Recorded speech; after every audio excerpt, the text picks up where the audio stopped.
This is Blade Method Mindset, episode 27, with Corey Allen and me, Chris Trainer. Hello, Corey. Hello, Chris. And we just wanted to, before we get into our guests for this show, say how much I appreciate you guys reaching out after last episode. A lot of people shot me direct messages and stopped me in the gyms and said how much they enjoyed it and how impactful it was for them. So we really appreciate that feedback. Did you get some feedback, Corey? Yeah, Gil came up to me right away, and he said it's the best episode that he's heard so far. So that was good because we've had some good episodes. So awesome. So if you guys haven't listened to episode 26, please go back and listen. And we've had a lot of positivity on that. So we really appreciate any feedback you guys give us, good or bad, but especially when it's good. It really affects us in a positive way. So thank you. Thank you. And today we've got a special guest on the show, Gage Andrew Greenfield. And I don't know what that... Nothing. That's Gage, right. Good old Gage. His initials spell something, but we're not going to talk about that. No, we're not going to. Yeah. So Gage is not the most talkative guy on the planet, if you know him. So he's a little nervous about this episode, but I think he's going to do a great job. It's going to be good. Yeah, it's going to be great. Because we've known Gage for a long time. Gage came in the gym for the first time back in 2012 when it was 1,000 square feet, and we had just a few members. His mom was working out, Leslie, who's been with us since then. And he was just a bright-eyed, bushy-tailed, young... How old were you? 19, 18? 19 yeah. Maybe? 18, probably.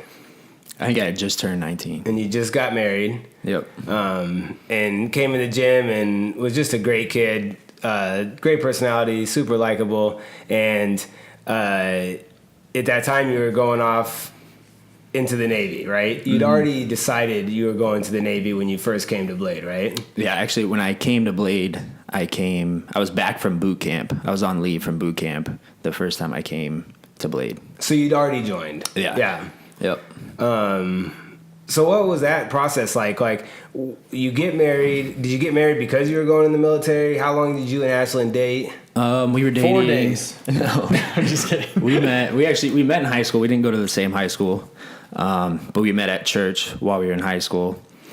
She was 15 and I was 16 when we met, and so we were dating for about 3.5 years before we got married, and then we got married. When I was coming back off leave from boot camp, we got married. Then that was the first time I came to Blade, and then I went off to A school to Florida.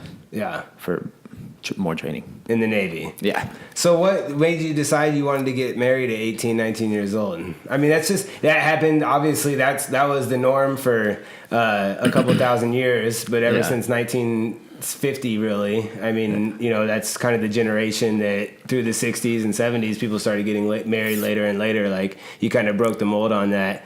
Why did you get married so young? Pure love. Intense love. Intense love. No, we had been together since, like I said, early high school, and I was going off to the military, and I just felt right. Didn't want to leave her behind. Awesome. Yeah, exactly. Right on. Similar kind of to Breland and Sid a little bit, except for Bree's way older. Yeah, is he way older than Sid too? Or are they the same age? That's just a joke. He's a couple years older. Older than her. Yeah. So I remember when you were first coming into Blade and you, right before you went to A school, I remember telling you, hey, when you get out of the Navy, you can come coach here. Mm-hmm. And I don't know, I think Frankie may have been coaching there at that time, but maybe not because... Yeah, one of my first memories at Blade, I think, was, I don't know if he was a coach yet, but I remember working out with Frankie, and we were doing back squats. And I remember thinking Frankie was like the coolest dude. I remember we were doing like 5x5 back squats, and he was doing like 225, and I thought it was amazing. Well, back then it was. It was. I mean, strong. Snatching 135 was amazing back then. That's Man, you snatched blue plates, 2 of them? Dang, dude. Yeah, I mean, no one was doing a lot of weight. I mean, people were, but not in our gym. Yeah. So, I told that to you, and I really meant it. I really liked you, and I knew that the way you moved and your athleticism, and your personality, that that if it's something that you wanted to do, that it would be a good fit for you. So, we'll talk about more of that later. But so you go off to A school, which is training to be on an aircraft Just carrier? just more training for. I originally went to be a rescue swimmer, but got medically dropped from that, and then ended up just going to an aircraft carrier undesignated, which is basically you don't have a job. You're gonna get there. They're gonna put you where they want you. Because of the rescue swimming falling out. Yeah. Right? So they gave me other options for jobs, but I didn't want any of the other jobs they gave me, so I just chose to go undesignated. How long were you in Florida for A school? 4 or 5 months or so, I think. And then you got shipped straight to And your then, base in. yeah, came home for, I don't know, a week or two maybe, and then me and Ashlyn just packed up whatever we had in the car and drove to San Diego. And you guys had an apartment right away there, or you were? We stayed in a hotel for like a week Yeah. as we were finding an apartment, found an apartment, and then, yeah. Yeah, so, what were you doing on the aircraft carrier undesignated? So they first sent me to a division called V1, which is you're on the flight deck. I was basically, when we go out, I was chalking and chaining jets, which is they park the jets, you'll throw a rubber chalk under the tires, chain the jet down, wait for the next one. That sounds fun. Yeah. It's a big responsibility, though. Yeah. That's $30 million aircraft. Yeah, seriously. Government doesn't own that, or you don't own that plane. The government does. And then after a while, I Top Gun. Is that Top Gun? Yeah. I actually haven't seen Top Gun, believe it or not. Good. How are you on an aircraft carrier and not see Top I Gun? know. You still haven't seen They're coming Top out Gun? with another one, aren't they? Yeah, but it's not even gonna. It's gonna be nowhere close. Yeah. Wait, hold on. Yeah, they You did. still They actually haven't seen did. Top Gun. I think they did a 24-hour Top Gun showing on the carrier while we were on deployment. Still didn't see. Top Gun. What were you doing? I don't know. Working. Oh my Chopping goodness. and chaining. No, but after a while, I have a big problem with that, Gage. We'll talk about that later. I went to security, so work security. So I spent about half my time working flight deck and about half my time working security on the ship. So what's that entail? Standing watch. So we just basically be 12-hour rotations when we were in port. You'd go on, get your belt, get all your stuff. You'd stand 6-hour watch, and then 6-hour rove on the ship. And then For your watch, is that like people coming on and off the ship? Did you have to? it's like a stationary. We had multiple watch, like a flight deck watch. You'd have a watch for the entry onto the ship. So it was like to get onto the ship, it was like at an airport. Right, So you run through a check-in. metal detector, you run your bags through a X-ray machine? Is it X-ray? Something- I X-ray don't think machine, so. whatever it is. Run your bag through and like that. But yeah. So when I think about running security on an aircraft carrier, I'm thinking it's going to be like a commercial and you're carrying an M16 and you're waiting for Somali pirates to come storm the ship. That's what not I what was wish. taking place.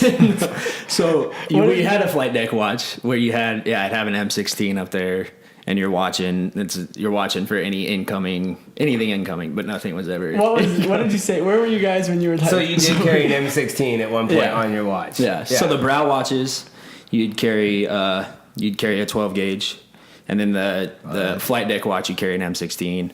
All other watches you just had your 9mm. But Right on. What was we the were one in where you? Australia, and you'd be on rotate, so you get some time off the ship, and then you'd have a duty days where you'd stand your watch, and I just had to stand. When we were on deployment, we were short on people, so you had just a 12-hour straight watch, and so one day we were in Australia. And I was coming back at like 10 o'clock at night, but it was raining and there was storming, and the ship's maybe, I don't know, half a mile off the deck. So we had to take little boats to get back to the boat. And it was storming too bad to take boats on and off the ship. So they had to put it on hold until like 4 a.m. So I finally got a boat to the ship at like 4 a.m. And then I started my duty at 5:30. So took like a half-hour nap and then had a 12-hour flight deck. So what were you Watch doing after until that. 4 a.m.? waiting for a boat. just standing on the pier waiting for a Oh boat. man, I gotta be on that ship right there. there wasn't like a little Tropicana bar or anything you were drinking Mai Tais at. It was like 1 a.m. Everything's shut man. down. Oh, What bummer. was that? There's like 300 of us just waiting for these boats. Were you sitting up on like a big gun, like just looking out Oh, of that the was ocean? in, what was that? Just wait till were someone we? comes. Oh, Bahrain. Yeah, Bahrain. I was working nights in Bahrain, and I had a 12-hour watch. It was me, and you had a 240. So we had a 240 just set up on the flight deck because they kind of stepped it up a little bit in Bahrain, the security. And so it was you. I had the 240, and then you'd have a guy with bunch of extra ammo. And yeah, and you just stay stationary.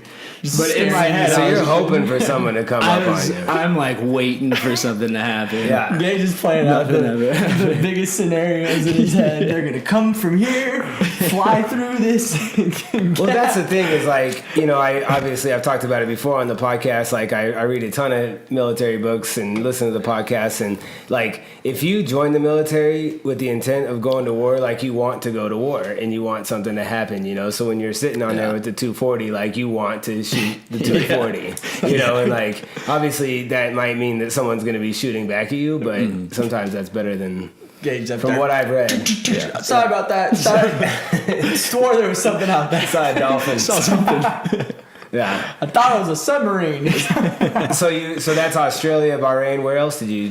Are these deployments? Are they considered This is all deployments? deployment. or- This is all during deployment. So during deployment, we'd be out to sea for, 3 to 6 weeks at a time. We'd come back. We'd pull in somewhere. So on our way out, we stopped at Singapore for a week, went back out, and then when we got to the Middle East, we went to Dubai like 3 times, went to Bahrain, went to Abu Dhabi, and then on our way back in, we stopped at Australia and stopped at Hawaii was our last stop. That's a pretty. I mean, that's a world pretty- tour. Yeah, seriously. That's pretty cool. So how much time did you get to spend in these places? Most of them we'd be in for maybe 4 or 5 days.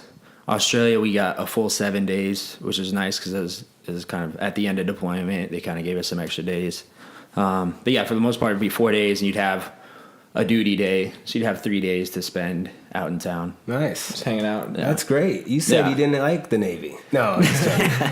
But you did. So I think that your Navy career in your mind didn't play out the way you originally hoped it had. Yeah. It Like I would said, have. I originally went in to be a rescue swimmer, and I was young. I had the Ashton Kutcher. What's that movie called? That rescue swimmer movie, Coast Guard Guardian, movie. right? The Guardian. Yeah, the Guardian. I had that kind of set in my mind. That's what you're gonna do. But Imagine the if you'd have seen Top Gun. the idea of being on a ship never even crossed my mind when I first joined. And then I found out I was going to a carrier. Oh. And I was like, okay, this is Not what I so expected. at the time I was a little bit of resentment while I was in. Because it's just you didn't get like it's a lot of bureaucracy, and you just didn't get the job you wanted, you know. Yeah. And did the opportunity ever come up to where you could have switched jobs or gone and done something else? Or? Yeah, so that's why I originally went undesignated, because that kind of leaves you more open to try to get back into a special warfare billet. And so I was actually putting together a package, because you put together a package of like your PST, which is like the physical standard test for special Which warfare, is probably pretty high. a 500-meter swim, max push-ups, max sit-ups, max pull-ups, and then a 1.5 mile run. So you do a test, and then you have to get a certain score to get in to the program, and then they do all kinds of other like medical tests and stuff like that.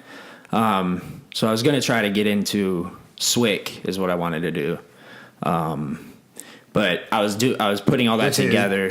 From what I understand, that's a SWIC is someone that transports special forces. Or Yeah, so you're kind of- with the special forces, but They'll you like they'll do extractions for SEALs and stuff like that.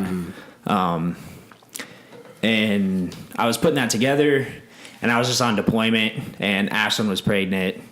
And when Carson was born, I just decided I couldn't do any of that Yeah. stuff with the kids. yeah. Well, I mean, you kind of brought that up on your own, kind of in the next segue. As what I was going to say is, Ashlyn got pregnant while you were on deployment. And Not then, while he was on deployment. yeah. Whoa. Easy. that apparently that does happen a lot, but that's not what happened. Yeah. 9 months minus 6. Ashlyn had a baby obviously, while you were. Yeah, it's undeniable that Carson is my child. Oh, yeah. There's no doubt about that. Yeah, unless she flew to Sweden. Yeah, seriously. Yeah. But she had him while you were on deployment, right? Yeah, so when I went out, she was 7 months pregnant when I left. And then he was 7 months old when I got back. Man, that's rough. So, Yeah. you didn't get a leave or anything when he was born? Because I remember watching that video of the first time you met Carson. Yeah. Which had to be Crazy. completely surreal. You have this baby while you're in the Middle East, and then you come home and meet your son for the first time. Yeah. What was that like? Yeah, that was amazing. So we actually tried to get me out for the birth.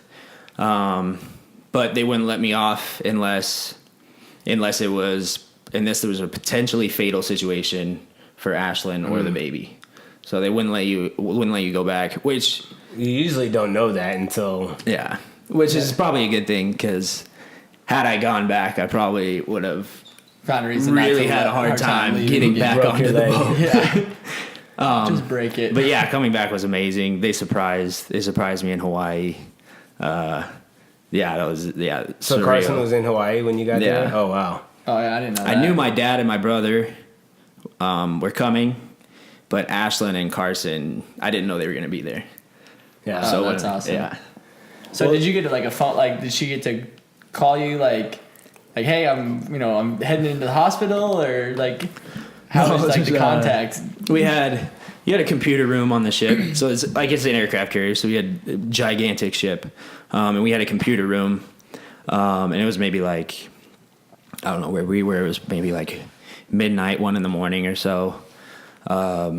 Somebody was on the computers, came and got me out of my rack, said that Ashlyn had messaged them that she's going into labor.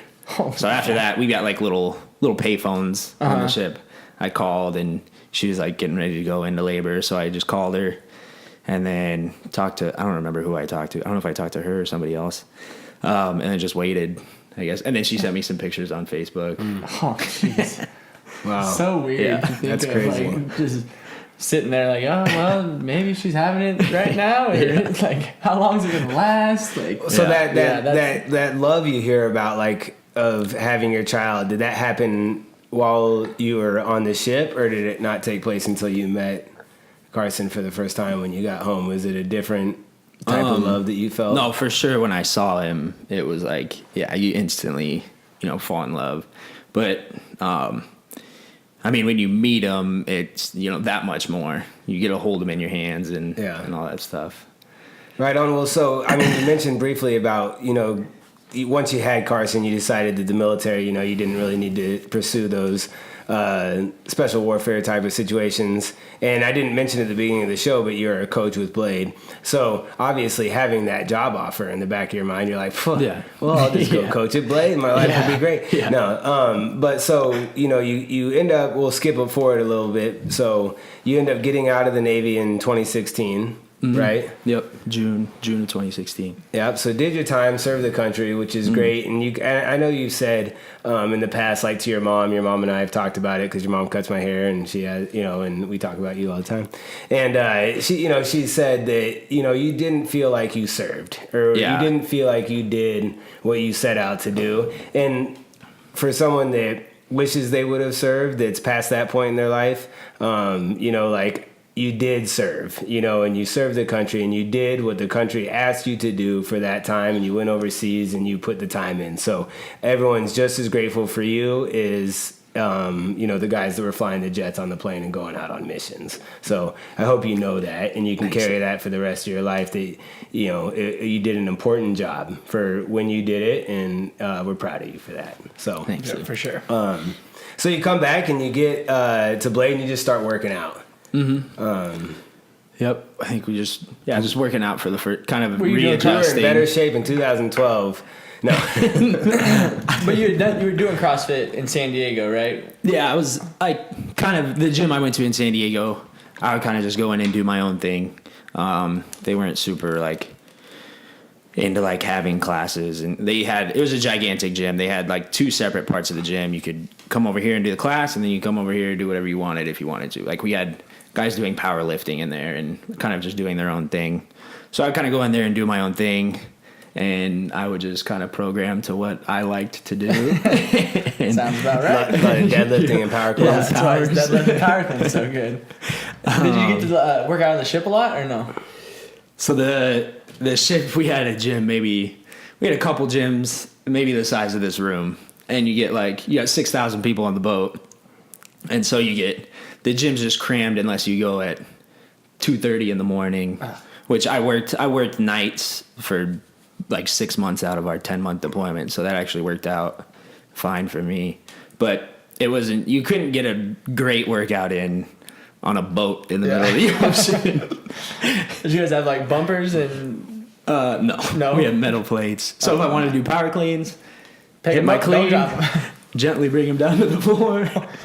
Oh man. Hang power cleans. Yeah. Well, as far as, you coming back to Blade, you got there in October of 2016. Mm-hmm. And then we decided that we would continue the coaching path, and you just started your formerly known as internship, now renamed apprenticeship. You went through it when it was still an internship. Yeah, and you started that in July 2016, and then started coaching Around maybe late September, early October. So probably 3-4 3 months, months or just like so. normal. Yeah.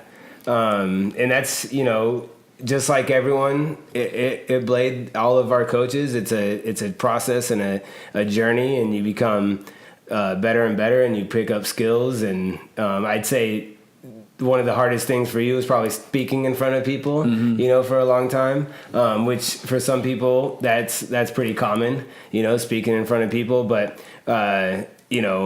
I think from where you were then to where you are now is just a completely different person. You're super confident and you get it done. Wouldn't you say that, Corey? Oh yeah, I remember when you first came, watching any of his classes compared to what they are now. Like, yeah, you couldn't even tell that it's the same person when he's coaching these days. Like, he's loud in front of the class and runs it with authority, and definitely a big difference from when he first started coaching. So Yeah.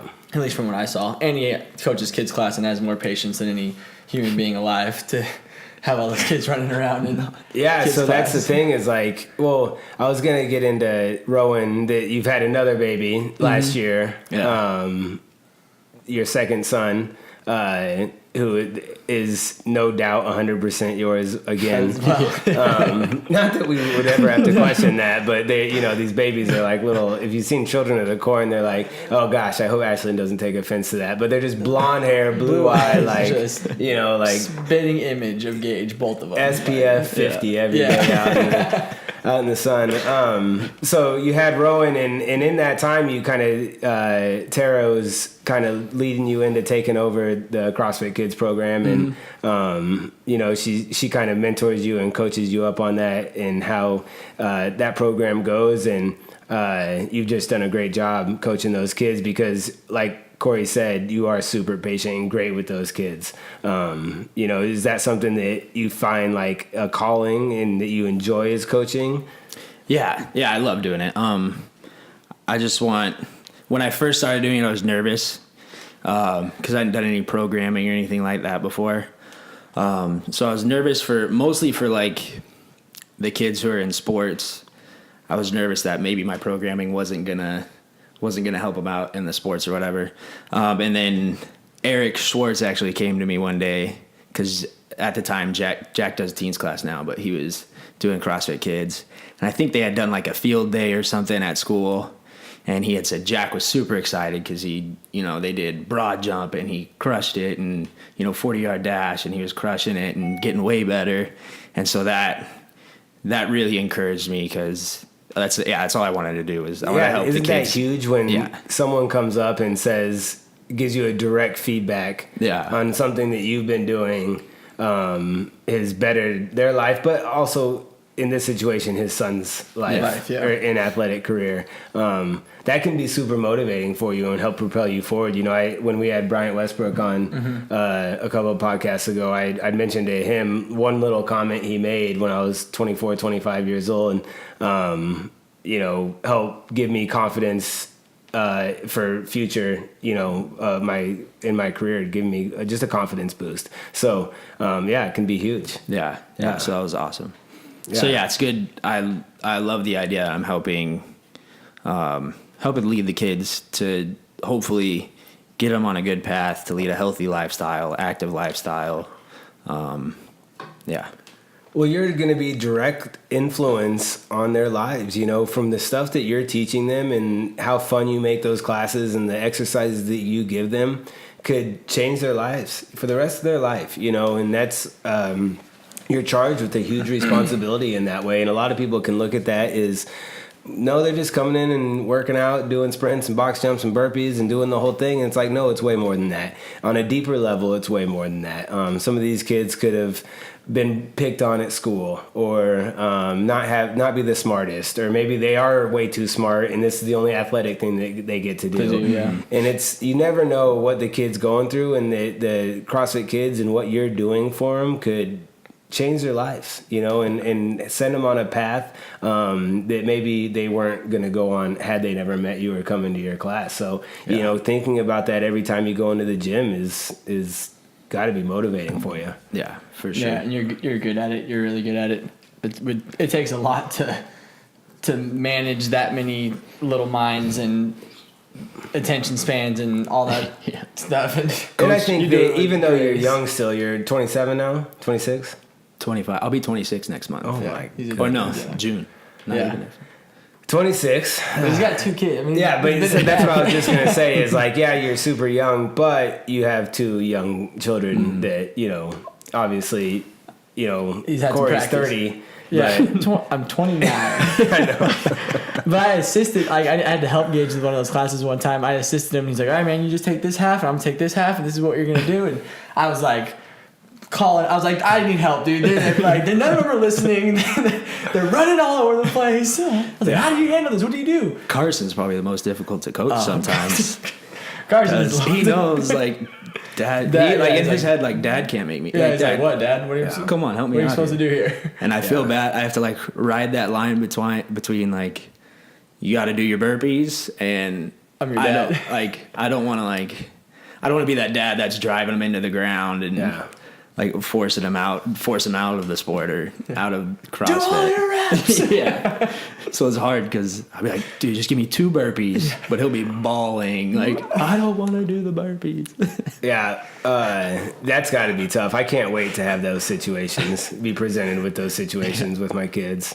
You know, I think it's the easiest thing in the world to say that you'll let them do whatever they want to do, but obviously we've seen parents are a driving force in what their kids do and how they respond to them when they're working out and at sporting events, and it's huge for kids. So Yeah, it's definitely a fine line to play. like I remember being 5 years old in little tiny league soccer, and I was playing goalie, and I stopped like 20 shots or whatever it was, stopped every shot that game, and I got in the car in the minivan, and my dad told me he was proud of me.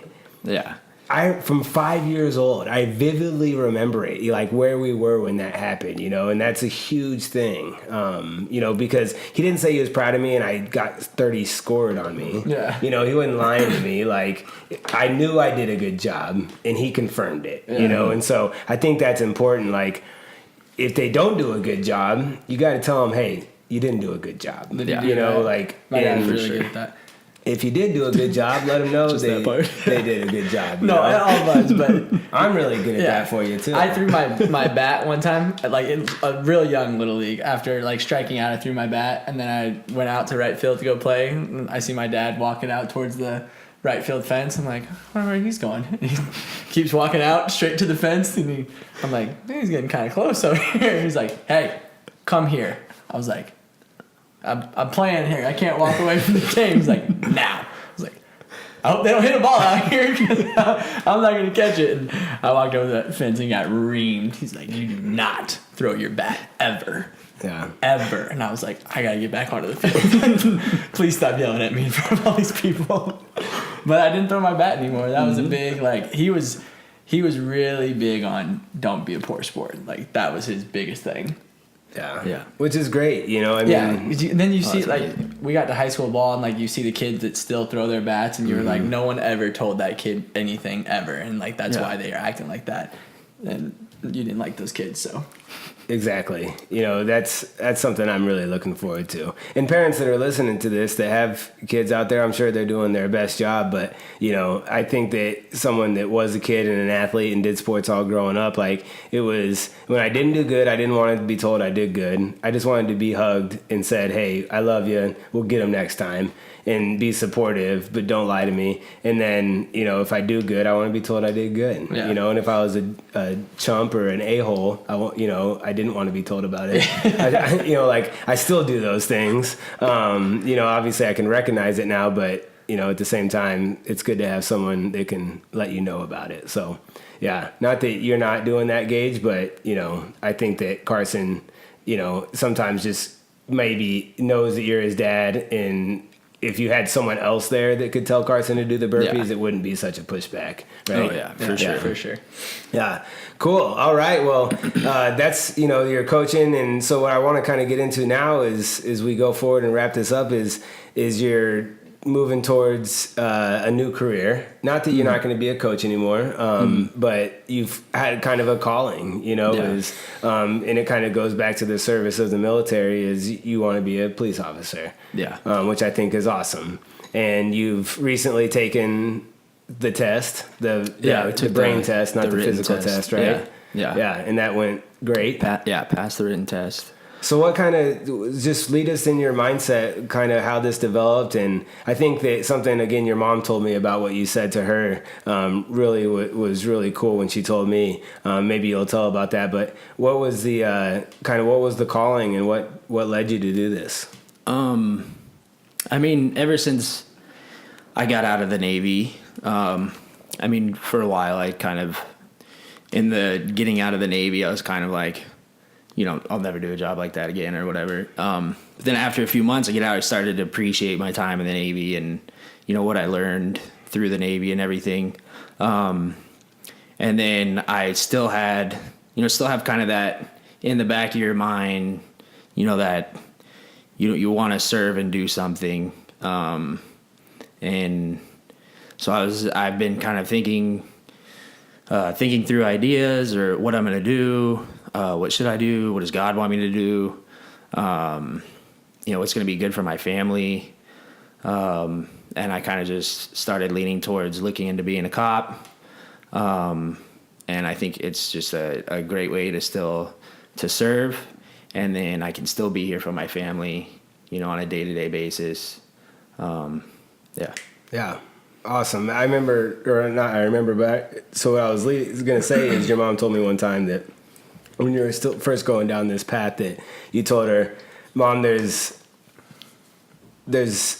I forget exactly how she worded it or how you worded it, but she basically said, Mom, there's enough bad cops out there. There's enough not great guys out there. I want to be a good guy. I want to be a good cop. Yeah, that's another big. You see on especially, I mean, nowadays you see all the time, like there's just not, it seems as though there's not a lot of good going on out there.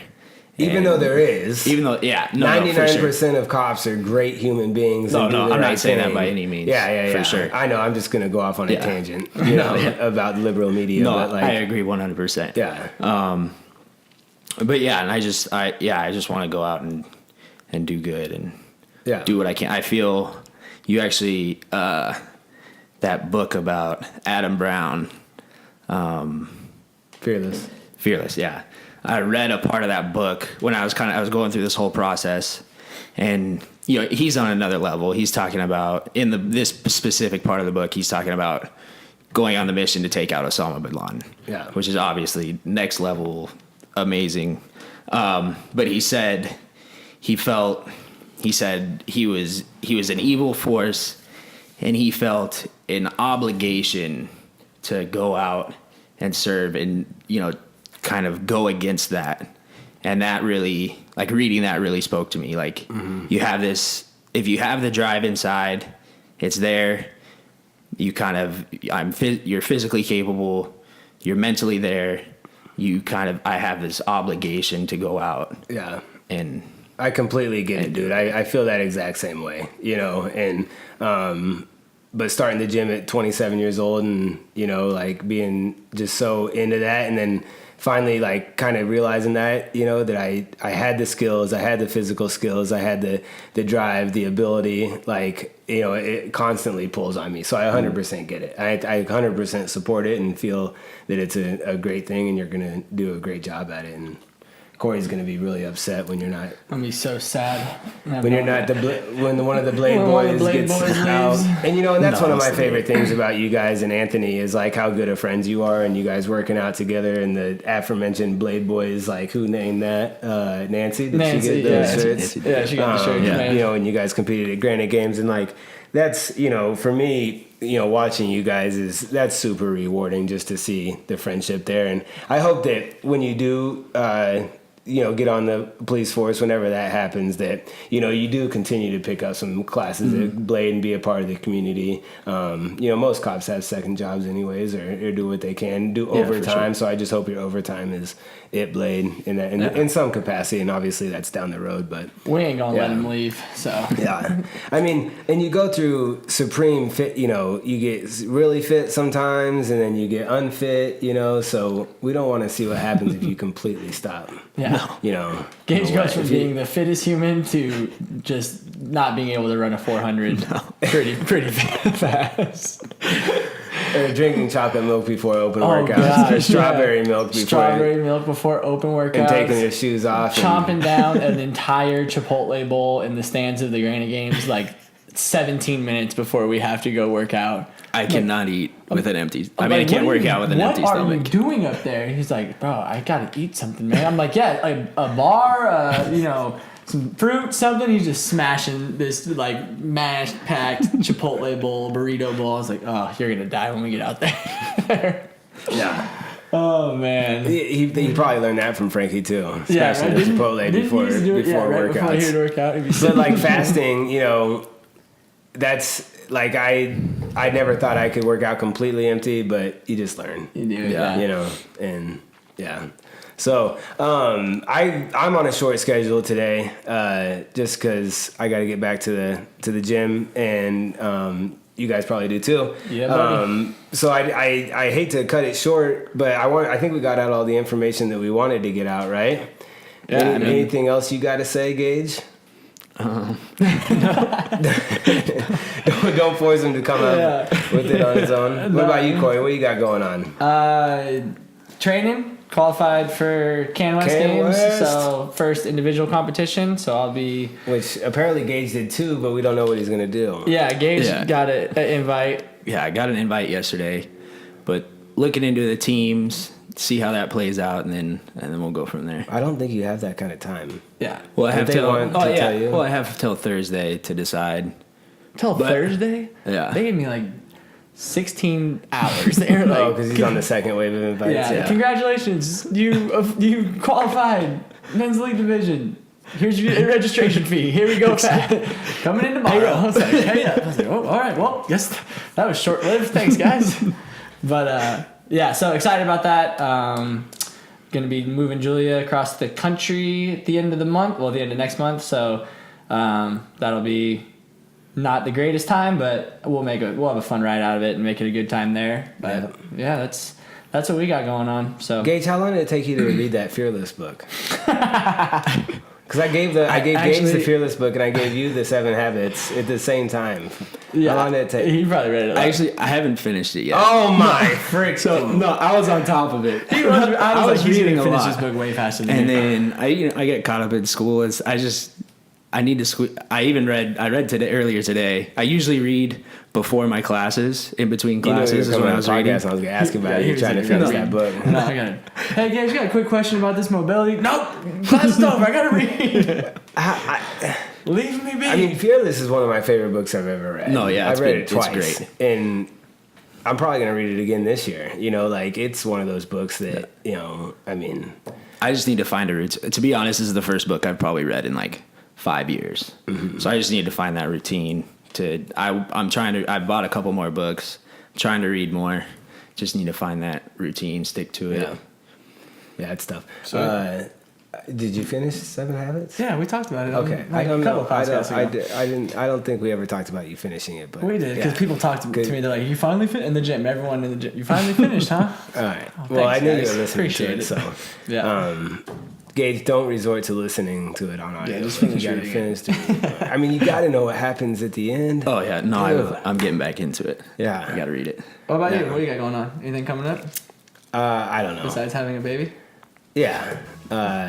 All you guys going to competitions Yeah. and the We'll be Masters busy. qualifier and all those oldies but goodies that are qualifying and doing that. And we got the corporate fitness. We got it all going on. Sweet. Yep. Sweet.